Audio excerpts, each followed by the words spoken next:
Elementos de convicção.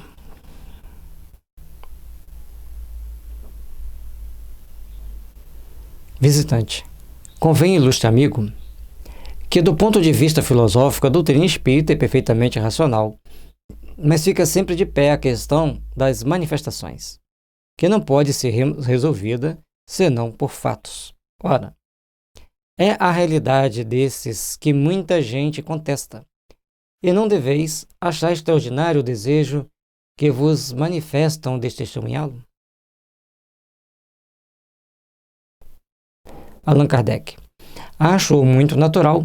Todavia, como eu procuro que estes sejam proveitosos, explico em que condições convém que cada um se coloque para melhor observá-los e, sobretudo, compreendê-los.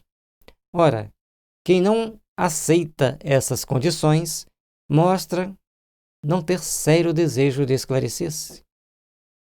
E, com tal pessoa, é inútil perdermos tempo. E aqui o Kardec já traz que a pessoa tem que se colocar naquele que quer compreender. Não é só observar, não é só ver, é compreender. E para compreender, tem condições, e essas condições é estudar. Então, quem quer se esclarecer, procura saber como fazer para estar lá dentro. Quais caminhos deve percorrer? Não dizer assim, deixa eu ver, que aí eu percorro o caminho para entender. É o contrário. Entenda e percorra o caminho para ver. Convireis também que seria singular que tão racional filosofia tivesse saído de fatos ilusórios e controvertidos. Em boa lógica, a realidade dos efeitos implica a da causa que o produz. Se um é verdadeiro, a outra não pode ser falsa. Porque onde não há árvore, não se pode colher frutos. E aí nós temos que ter uma causa e um efeito. Se a causa é verdadeira, o efeito vai ser verdadeiro. Se o efeito é verdadeiro, a causa vai ser verdadeira. E se você quer colher um fruto, tem que ter uma árvore ali para você colher o fruto. Tem que ter uma planta que dá esse fruto. Portanto, Kardec traz para nós aqui um conjunto de reflexões importantes para nós vermos o caminho que devemos seguir, por onde devemos passar, para alcançar a meta de ver, observar, entender e compreender. Que são palavras parecidas, mas não são iguais. Nem todos, é certo, testemunharam os fatos, porque não se colocaram nas condições precisas para observá-los. Não tiveram a paciência e a perseverança exigidas. Mas isso também se dá com todas as ciências. O que uns não fazem é feito por outros. Todos os dias aceitamos o resultado dos cálculos astronômicos, sem que nós mesmos os façamos. Você aceita pegar um produto químico e usá-lo daquela forma que é recomendado, mas você não foi lá estudar como que faz aquele produto químico. Você está simplesmente usando, fazendo. Você acredita naquilo que está ali. Da mesma forma, os cálculos astronômicos e tantas outras situações. Você não sabe fazer um carro, mas você usa um carro. E a doutrina espírita, você tem que entendê-la estudando-a. Se você quer aceitá-la, estude-a. Se você quer entendê-la, estude-a. Essa é a proposta. Ah, mas eu queria ver um espírito se comunicando, tanto receber a mensagem do espírito. Tudo bem.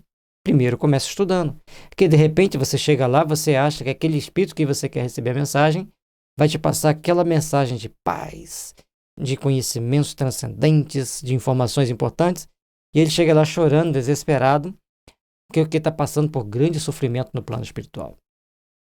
Se você não estudou, você não vai entender. Seja como for, se achais a filosofia boa, podeis aceitá-la, como aceitaríeis outra qualquer, conservando sua opinião sobre as vias e meios que a ela conduziram, ou, ao menos, não a admitindo senão a título de hipótese, até mais ampla constatação. Se você acha bonita a filosofia espírita, aceita, estude e mantenha a sua opinião. A favor ou contra, você é o direito de manter. Mas, em compensação, você tem que olhar por outros ângulos, por outras faces. E ali, então, diante desses outros ângulos, dessas novas fases, você procurar entender o que é hipótese e aquilo que você pode constatar. Simples, né? Os elementos de convicção não são os mesmos para todos. Os que convencem a uns não produzem impressão alguma em outros. Assim sendo, é preciso um pouco de tudo. É, porém, um engano crer-se que as experiências físicas sejam o único meio de convencer. Cada um passa por certas experiências, cada um de nós passamos por certas condições para chegarmos lá na frente em condições de estarmos melhores. E todos nós, então, ao longo dessa nossa existência, vamos passando por certas experiências, boas e ruins. E assim também nos nossos estudos. A gente, quando entra para uma escola, você tem as matérias que você aprende mais fáceis, aquelas que você tem mais dificuldade. Assim também é com a religião. Você vai ter alguma que você vai aprender mais facilmente, você vai gostar mais de estar ali. Outras você não vai conseguir compreender, não vai conseguir aceitar, não vai conseguir gostar. A forma com que cada situação é colocada é aquilo que você vai caminhando, aquilo que você vai procurar encontrar. Notei que, em algumas pessoas, os mais importantes fenômenos não produziram a menor impressão, ao passo que uma simples resposta escrita venceu todas as dúvidas. Aí, olha o que a gente estava dizendo. O ponto de conversão é diferente, porque cada um de nós temos uma experiência de vida. E uma resposta escrita traz mais efeito do que uma mesa pulando, batendo. Por quê? Para convencer, cada um tem o seu ponto que o fará crer. Quando se vê um fato que não se compreende, quanto mais extraordinário ele é, mais suspeitas despertas e mais o pensamento se esforça para lhe dar uma causa vulgar. Se ele, porém, for compreendido, é logo admitido por ter uma razão de ser, desaparecendo o maravilhoso e o sobrenatural. Então, se tem um fato muito extraordinário, por exemplo, uma mesa que suspende e que fica dançando, gerando, batendo, todo mundo quer compreender. Todo mundo quer ver e cada um faz as suas explicações. Mas no momento que ele é compreendido e a razão admite aquele fato, ele deixa de ser maravilhoso e sobrenatural e passa a ser uma coisa espontânea e natural. Então, nós temos que saber o que nós estamos querendo ver, como estamos vendo aquilo ali e de que forma estamos lidando com ela, porque quanto mais extraordinário, mais suspeita. Agora, quanto mais você conhece sobre o assunto, mais você pode discernir o que está certo e o que está errado. Certamente, as explicações que vos acabo de dar nesta conversa longe estão de ser completas, mas sumárias não como são, estou persuadido de que vos levarão a refletir. E, se a circunstância vos fizerem testemunhar alguns fatos de manifestação, vê-los-eis com menor prevenção, porque possuireis uma base onde firmar o vosso raciocínio. Portanto, ao ver um fenômeno espírita, se você tem o conhecimento, você vai raciocinar naturalmente sobre a sua possibilidade, a veracidade, ao que está certo aos seus olhos, ao que está errado aos seus olhos. Então você vai ter uma visão mais ampla daquela situação, vai ter uma visão mais abrangente. Se você não conhece a teoria, tudo fica perdido. Há duas coisas no Espiritismo: a parte experimental das manifestações e a doutrina filosófica. A parte experimental que todo mundo quer ver, todo mundo quer perceber. A doutrina filosófica é a mais importante que você tem para assimilar, para absorver e seguir caminhando. Ora, eu sou todos os dias visitado por pessoas que ainda nada viram e creem tão firmemente como eu, pelo só estudo que fizeram da parte filosófica. Para elas, o fenômeno das manifestações é acessório, o fundo é a doutrina, a ciência. Portanto, as pessoas existem em muito maior grau que se convencem pelo estudo do que se convencem pelos fatos. A doutrina espírita, por ser muito transcendente, tem uma filosofia que nos prende muita atenção quando as pessoas estão dispostas a estudar e a compreender, e com isso, os aprendizados são bem mais comodizentes e necessários do que ver determinados fenômenos que não vão falar nada para nós, porque nós não conseguimos compreender a exatidão daquilo que nós estamos vendo. Eles a veem tão grande, tão racional, que nela encontram tudo quanto pode satisfazer as suas aspirações interiores, à parte o fato das manifestações. Do que concluem que, supondo não existissem as manifestações, a doutrina não deixaria de ser sempre a que melhor resolve uma multidão de problemas reputados insolúveis. Então, tudo que nós temos, tudo que nós vemos, tudo que nós vivenciamos, vão nos fazendo aprimorar, vão nos fazendo aperceber de um conjunto de fatos, de um conjunto de situações que nos farão crescer e entender um pouco mais sobre o assunto.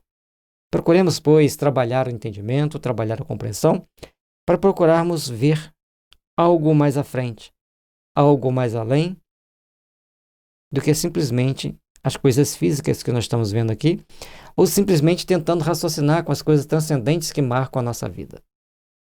Temos, então, que procurar seguir um raciocínio dentro do que nós estudamos para melhor compreendermos, melhor interpretarmos e melhor lidarmos com aquilo que nós vemos. Quantos me disseram que essas ideias estavam em germe no seu cérebro, conquanto em estado de confusão.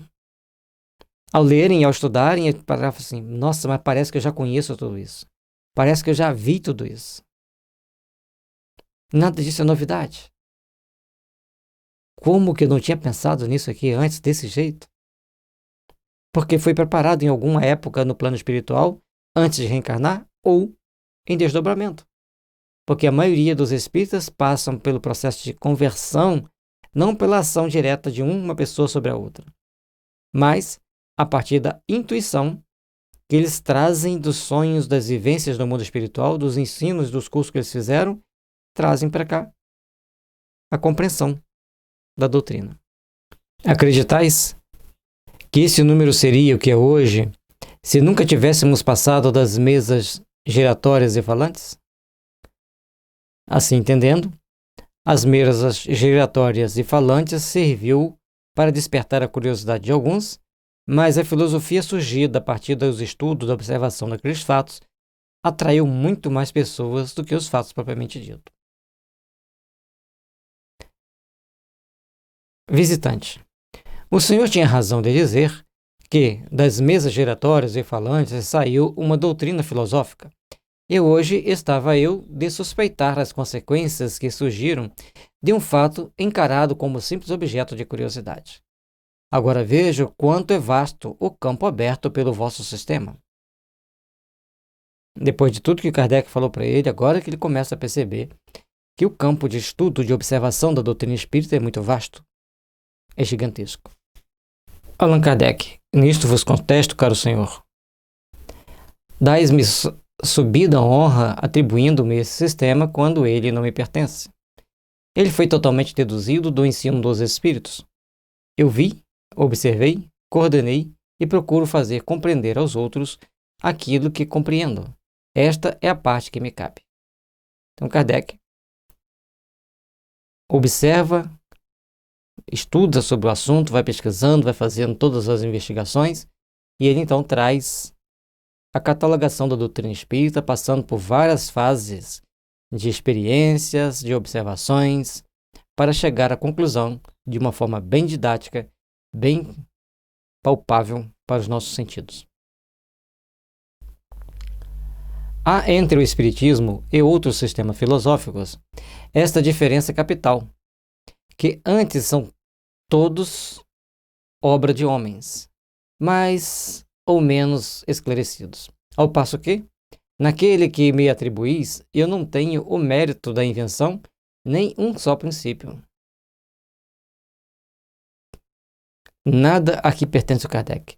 Ele apenas foi o observador e depois o coordenador da tarefa. Logicamente que isso lhe confere um grande mérito do ponto de vista espiritual, porque tinha tantas pessoas para observar e ninguém quis se observar, nem quis se ater àqueles dados.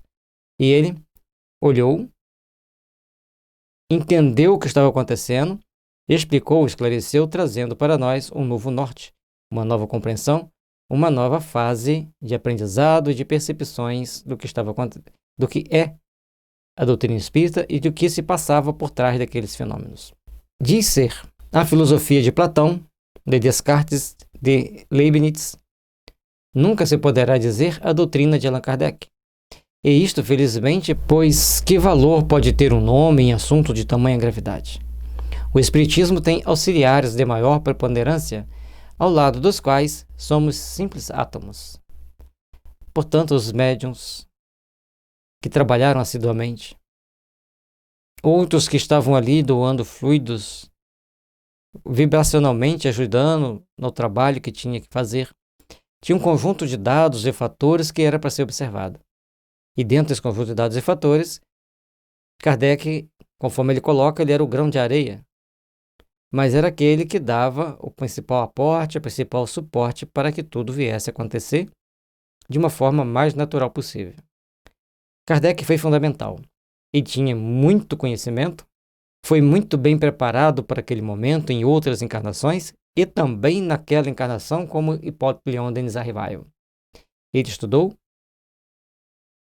com Pestalozzi, aprendeu técnicas importantes de coordenação das ideias, dos pensamentos, então ele teve um papel fundamental.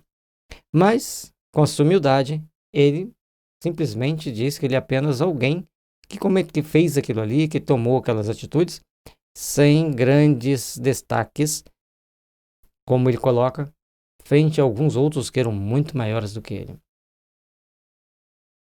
Cada um com as suas colocações, com seus pontos de vista, com as suas responsabilidades. E o que fez a doutrina espírita ser grande, exatamente essa colocação de Kardec como aquele que observa, aquele que está de um ponto de observação, de um ponto de fora, e não aquele que está assiduamente envolvido no fenômeno. Ele estava envolvido na observação dos fenômenos, na catalogação dos fatos.